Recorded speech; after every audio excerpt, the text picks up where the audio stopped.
Daniel Padilla, ganito ang reaksyon matapos makita si Miss Catherine Bernardo. But before that, if you haven't subscribed yet to my YouTube channel, please don't forget to like, share, and subscribe at hit mo na rin ang notification bell for more showbiz updates. Of course, bago tayo magpatuloy sa ating updates for today's video, nais kong pasalamatan kayo for always watching and trusting this channel. Thank you so much sa inyong palagiang panonood at palagiang pagsubaybay sa mga updates po natin. Maraming salamat po. Of course, bago tayo magpatuloy, let's watch this video. Catherine Bernardo. Dami nakapanood siya. Oo, yung pa-cleavage niya, judge, di ba sa PGT, may nagpakita daw na kasamahan ni Daniel sa kanyang taping. Nakita yung ibahe. At nung nakita daw ni Daniel, ang reaction. Ay, may butiki. Ang ibig sabihin nun, hindi siya sang-ayon sa nakikita niya. Alam mo, yung ginagawa ni Catherine ngayon, para bang pagsasabi na, ito na ako ngayon. This is the new me. Ito ang babaeng iniwan mo. Ito ang babaeng Ipinagpalit mo sa iba. Daw, ang katapat lang Sa daw. isang video updates na inilabas ni Miss Christy Permin sa kanyang Showbiz Now na, ay meron po siyang isang ibinalita din doon na nakarating sa kanyang, mula sa kanyang source, no? Na meron pong isang tao na nagpakita ng ilan sa mga photos and videos ni Miss Catherine Bernardo na iniharap nito kay Mr. Daniel Padilla. At ang tanging naging reaksyon ni Daniel ay napailing ito, ano? At para daw itong butike na talaga namang hindi makapaniwala, no? Doon po sa kanya pong mga nakita at mga ipinapakita ngayon ni Miss Catherine. Pero syempre, katulad po ng ilan, ganun na lang talagang pwedeng gawin ni Daniel, no? Sa mga nakikita at nababalitaan niya with Miss Catherine dahil totally wala naman na rin siyang rights para po or para magalit or bawalan itong si Miss Catherine. Kasi matatandaan po natin na nung mga kasagsagan ng Katniel, alam natin kung gaano ka-conservative itong si Mr. Daniel Padilla when it comes to doon po sa pagpapakita ng mga skin ni Miss Catherine na malayong malayo sa mga nakikita natin ngayon. Pero, alam niyo po ba na bukod po dito is syempre po, according to Mr. Daniel Padilla, na wala na rin siyang pake sa mga babaeng dinidikit sa pangalan niya.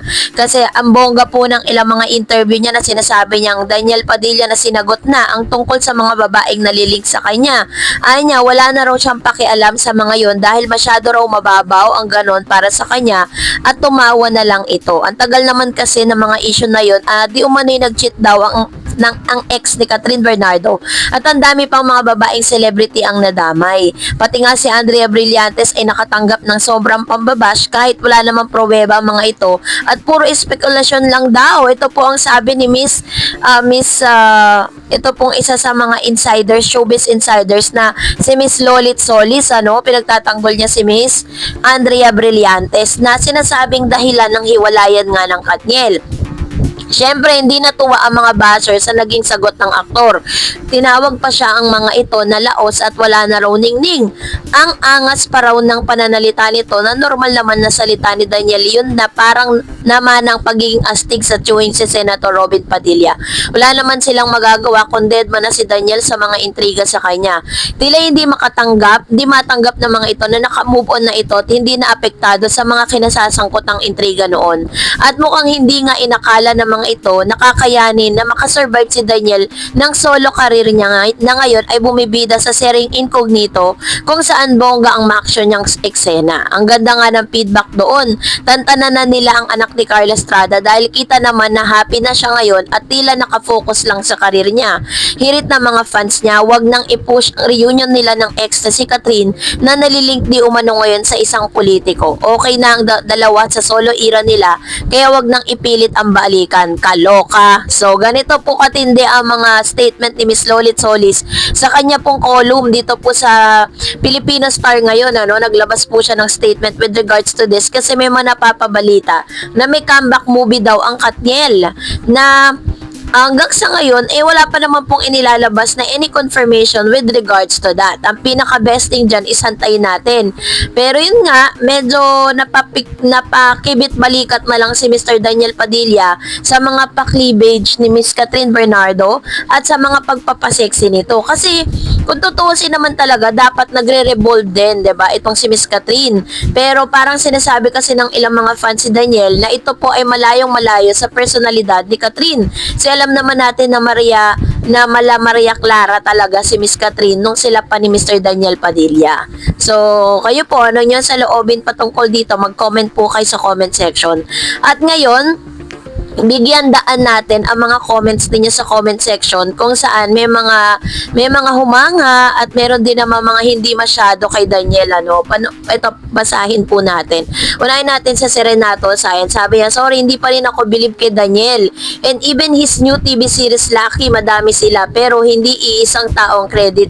Andyan si Richard Gutierrez, Ian Veneracion, Anthony Jennings, and Baron Geisler. Sorry dito sa vlogger, masyadong pinataas si Daniel without giving credit sa mga kasamang artista. Just saying, it's not solo project of Daniel. Kung mag-isa si Daniel sa Incognito, baka ika nga narrative ay ba ang point of view ng netizen? Aminin man o hindi, I'm sound bashers ni Daniel, but let's give credit sa kasama ni Daniel. Hard pill to swallow, but the reality. Actually po, talagang group effort naman talaga ang ginawa ng ilang mga actors doon po sa nasabing Incognito. Pero meron kasing isang serye doon na talagang hangaan mo yung galing niya. Sabi ni Miss Aurora, ako basta cut din pa rin Dareds, sinayang niya si Kat. Gustong gusto ko sila noon, kaso niloko niya si Kat. Napakaganda ni Kat ngayon at napaka-blooming niya. Malakas pa din sila ni Alden. Ayan, sabi ni Miss Renato, Barrio Fiesta event to be exact.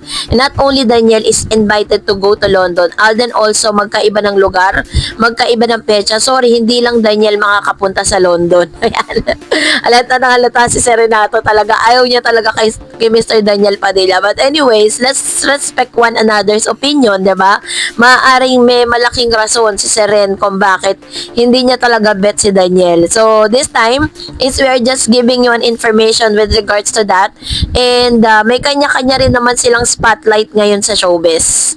And of course, sabi ni Miss Janela, magaling naman talaga si Daniel Padilla din pagdating sa acting. Saka wala naman din siya babae mula nang naghiwalay sila ni Catherine. God bless you, Daniel. Sabi ni Miss Darlene, kung gusto mong mag-asawa, okay lang. Kung sino ang gusto mo, okay lang. Kung si Andrea, okay. Kung ibang babae, okay din sa amin. Dahil sikat humanap na ng iba. Ayan. So, actually po, free naman talaga siyang gawin kung ano po yung gusto niyang gawin at kung sino yung babaeng gusto niyang makasama, 'di ba? Kasi rights niya yun eh. Ganon din si Catherine. Kumbaga, rights din ni Catherine na talagang makahanap din ng talagang sarili niya na makakapagbigay ng kaligayahan sa kanya or ng kanilang relasyon, diba? And another one, sabi ni G, dahil wala siyang babae nung naghiwalay sila ni Kat, ibig sabihin, mali yung sinabi. Sabi nila na cheater si DJ at sikat lang yung babae sa buhay niya. Sabi ni Miss Josephine, magaling talagang idol namin. Saludo ako and God bless DJ, we love you. Ayan. Salamat po sa inyong mga comments at salamat din sa pagsubaybay sa mga updates natin patungkol po dito sa mga napapanahong balita. Alam nyo po, talagang may kanya-kanya tayong opinion with regards to that particular issue. Sabi ni Shirley, private ang relasyon nila kaya walang balita tungkol sa relasyon nila. Yan talagang gusto ni DJ para walang makikisaw-saw. Kaya nga nagtagal ang relasyon nila kasi na nga private, hindi kasama sa showbiz, mas okay na yun. Sabi ni Miss Josephine Amparo, Katniel forever. And another one, sabi ni Miss Erlinda Kaygan, saludo talaga mi kay Idol Supremo, siya talaga ang galing. Magaling naman talaga si acting si Daniel ngayon. Nag-level up talaga ang pag-beat ng actor talaga. Ayan. Actually po, pinatunayan ni Daniel Padilla na magagawa niya kahit nasa solo era siya. Kahit sabihin na natin na grupo sila, group effort yung ginawa nila sa Incognito, but we cannot deny the fact na magaling talagang aktor itong taong ito. Sabi ni Hatso, sana magpakasal na sila DJ at Kat. Katniel lang ang gusto ko, walang katulad. Sabi ni Hatsos, very matured mag-isip sa DJ. Good sign na magiging mabuti siyang family man. Sige, mag-asawa ka na, idol. Ayan. So, ito naman yung kanyang komento with regards to this. So, that's it for today. For more videos and updates, please don't forget to like and subscribe. And please don't forget to follow my Facebook page, The REDS TV. God bless everyone!